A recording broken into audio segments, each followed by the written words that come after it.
straight up to my face. Fake love to me. Show me fake love. I got fake Okay. Hey everybody, welcome back to Mal and Candice, Rants, Reviews, and Randomness. I'm Mel Hall. This is Candice Thompson. Back by popular demand. And by popular demand, I mean 3 people. 3 people wanted us back. Shout out to Danielle Thompson, Sarah Brown, I think. Sarah Brown? She's my sister's friend, so forgive me. And Lauren Yoshida, my cousin. Only family members and friends of family members watch this, and we're back for you. Look, you can't argue with the people. The reason why you can't argue with those people is because they have your phone number, and they keep texting. When are you and Candice going to do another video? And Facebook messaging. All right, we're Same back, thing. and our topic today came up because Candice and I had a wonderful weekend of shows down at the La Jolla Comedy Store. Thank you to all the people that came out and the incredible staff there. But we were confronted with some of our least favorite questions and statements that you get as a comedian. Yes, every comic has had to deal with these questions in some way, shape, or form. And the thing is that it's not one of those things where when you're a young comedian you experience it, and then when you get older and more experienced and more of a veteran and have more of a name that people stop asking you. They don't. No. These are the standard questions that everybody asks. And so we're making this video today so the 4 of you watching don't ever make this mistake. This is our public announcement. Yeah. What's your least favorite? What's the first one that comes to mind? Are you funny? Why would you ask that? You would never ask anyone else.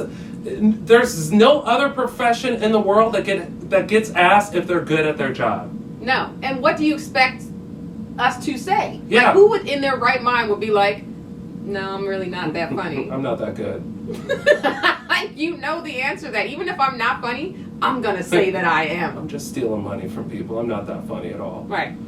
You would never meet a chef and be like, ooh, does your food give food poisoning? I feel like comedy is the most disrespected form of not only career but form of art. Also it's definitely one of the most disrespected, for sure. No, I think the most. Nobody else heckles anybody during any other performance besides comedy. That's true. No one stands up in the middle of someone trying to do their job and yells out, you suck. I can dovetail off of are you funny with say something funny. Oh yeah, don't do that again. There's no other profession in the world where you find out what somebody does and then you immediately go, prove it. Oh, you're an accountant, you say. Add. With my calculator. Subtract. Divide. Now.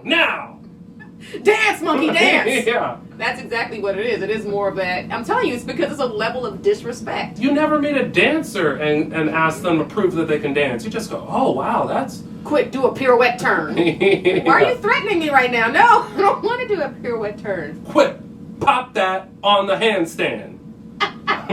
Crump for me real quick. Yeah. I understand the curiosity, but it's probably the second most common question I get, and it's my least favorite. So Candice, what got you into comedy? That question is hands down why comedians, when we get in Ubers, lie about our professions. Oh yeah, what do you tell people you do? It depends. Sometimes I say I'm unemployed. Sometimes I just say I'm a kept woman. Whatever will give them, or the weird thing. Sometimes I'll be like, yeah, you don't want to get too weird though, because you don't want to say something that's like, I'm a funeral director, because right. then that will spark more questions. You Yes. want to go weird enough, but uncomfortable weird. See, I just try to pick a profession where there's no questions asked after that. I'm either a busboy, a waiter, or a janitor. Yeah, those are good.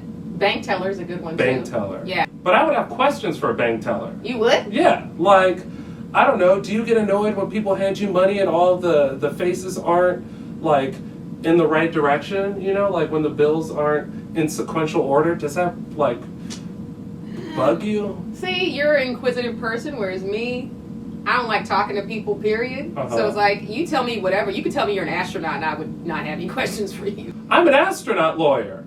Oh, that's cool. That's it? keep it moving. I don't like talking to people. Yeah. It's awkward. Yeah. So what do you talk about? Here's the thing, is that as comedians, you guys expect us to be unique and original, right? Right. So I think it's fair if we also ask you guys to be unique and original with the questions that you ask us. Yes. The problem is that it's the same questions. I don't care what city you're in, what country you're in, it's the same questions. Okay, so one thing that I get all the time, which I'm 100% positive you do not hear. I mean, you do not know. I might get this. Isn't comedy hard because you're a woman? I do not get that. People ask you that?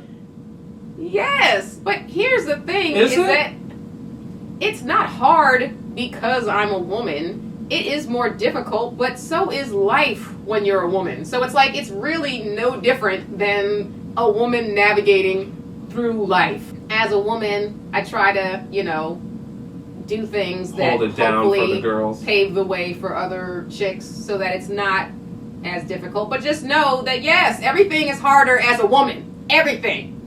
And don't get me started about how hard it is for a black woman out here.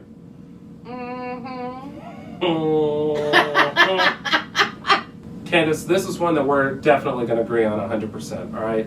If you happen to get into a conversation with a comedian, right? You're not at a comedy club, you're at a party, some social situation, and the comedian says something that makes you laugh in that moment, don't hit them with, oh my God, so you're going to put this in your little skit? Stop it. First of all, we don't do skits. I have so many problems with that word.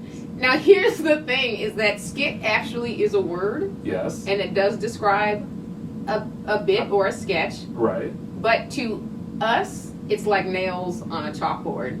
It just makes it, you know what it does, is it belittles our work. Yes. And speaking of belittling, also saying the word little before you describe our profession No need. doesn't help either. No need. Candice, how's your little comedy thing going? Oh, Mal, so you're still doing that little comedy thing, huh? You mean my career? Yeah. My life? Yes. Not gonna stop that. You mean chasing my dream? Yeah. Still doing that little thing. What if you were an architect and somebody was like, how are the little drawings coming along? Yeah, you mean these buildings? Your little skits. You know what's even worse is when they say something funny and then say, you're gonna use that? Yeah. No. No. There's nothing. Look, if you watch nothing in this video, watch this. Get close. There is nothing you will ever say that I'm gonna put in a joke. Ever. Candice, do people ask you if you ever bomb? Yes. Do you ever bomb?